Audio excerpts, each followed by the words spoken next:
Las prioridades o los desafíos que por lo menos desde mi punto de vista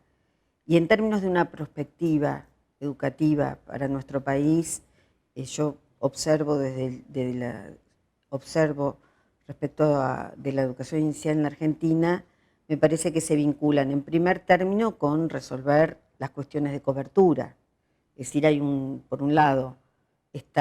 tenemos una tasa casi universal de cobertura de las salas de 5 años. Esto va disminuyendo en 4 años y disminuye muchísimo más en términos de las salas de 3, y hay una enorme deuda interna, grandísima, en la atención de los 45 días a los 2 años cumplidos. Esta ley que yo nombré recién de la regulación, sobre la regulación de la educación maternal, así se conoce en nuestro país, es un enorme aporte para empezar a ordenar la atención de los primeros años, porque el Estado argentino no tiene todavía hasta el día de hoy un registro único de los jardines conocidos como maternales, donde están tanto privados, comunitarios, sobre todo privados y comunitarios, donde están los niños hoy a lo largo y ancho del país. La relación entre las tasas de matrícula del maternal y, por ejemplo, la sala de 5 es, por ejemplo, uno puede pensar niños que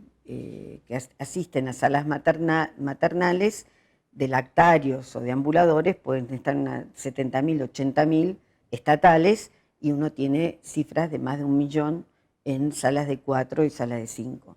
Entonces, allí, digamos, hay problemas de cobertura que resolver, que se ha dado en los últimos años un avance enorme, pero es complejo resolver porque la educación inicial requiere de una inversión estatal muy significativa por la cantidad de niños respecto a cada docente que requiere el nivel inicial, que es, por ejemplo, en la educación maternal, es un maestro cada 6 bebés en las primeras salas. Si primero un tema de cobertura y expansión. Segundo, yo situaría un tema de la formación de los docentes y de los educadores y educadoras que están a cargo de los niños. Es decir, a diferencia de lo que se supone y se ubica en el sentido común general, de lo único, digamos, atender a niños pequeños requiere de una formación multidisciplinar y cada vez más compleja, porque las transformaciones de la época, las modificaciones en el cambio del Estatuto de la Infancia, las transformaciones de los grupos familiares, las transformaciones en las cuestiones de género, los cambios en las concepciones de las teorías del aprendizaje, requieren un maestro con una formación de una excelencia muy alta. Y sin embargo, todo postula que con el amor a los niños es suficiente. Si uno mira a otros países, justamente se trata de poner los mejores recursos en los primeros años, porque es donde los niños adquieren el lenguaje, es donde los niños desarrollan el nivel de pensamiento, es donde los niños estructuran su personalidad. Es decir, que justamente en los primeros años es donde uno tendría que colocar a los mejores maestros, a los más formados, a los que tienen mayores recursos. Es allí donde uno tiene que repartir el lenguaje, repartir la cultura, con una desmesura pedagógica, diría Estanislao Antelo, sin ningún tipo de límites. Sin embargo, se supone que un maestro que canta 3 canciones y hace un ruidito más o menos bien, alcanza para atender un niño de 2 años. Cuando allí a los 2 años, a los 3 años, hay que presentarles el mundo, hay que presentarles los poetas, los pintores, los colores, hay que entregarles el mundo de una manera que cada vez se sabe más que en los primeros 18 meses se define parte de lo que es la trayectoria escolar futura. Así que la clave de la formación es otro problema que en la Argentina se está abordando en términos de las políticas públicas, pero es una deuda. Y un tercer elemento, y con este quizás para no extenderme más, son los formatos escolares.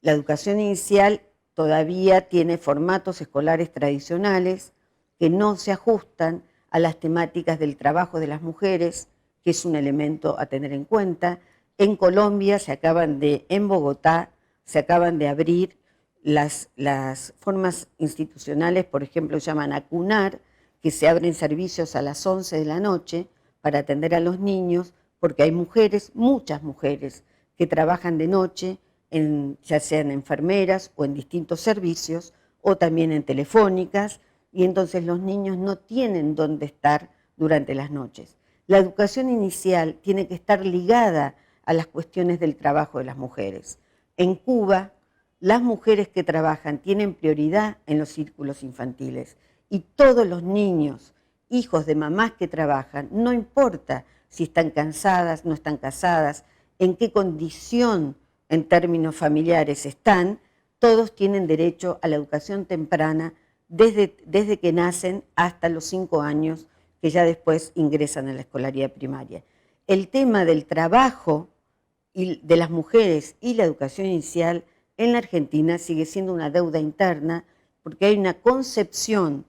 incluso de las maneras en que se los adapta a los niños en los primeros meses al iniciar el ciclo lectivo, de un grupo familiar de sectores medios o sectores altos que no existe para la gran mayoría del país. Así que yo creo que allí nos debemos, quienes pertenecemos a la educación temprana, una fuerte discusión para qué grupo familiar trabajamos, porque hay una concepción de un grupo familiar que se sienta a la mañana a tomar Nescafé con un perro al lado y un padre que lee el diario, que dista absolutamente de los grupos familiares reales con los que la educación infantil trabaja. Allí yo ubicaría otro tema que es el vínculo de educación inicial con las familias o con la sociedad en general en nuestro país.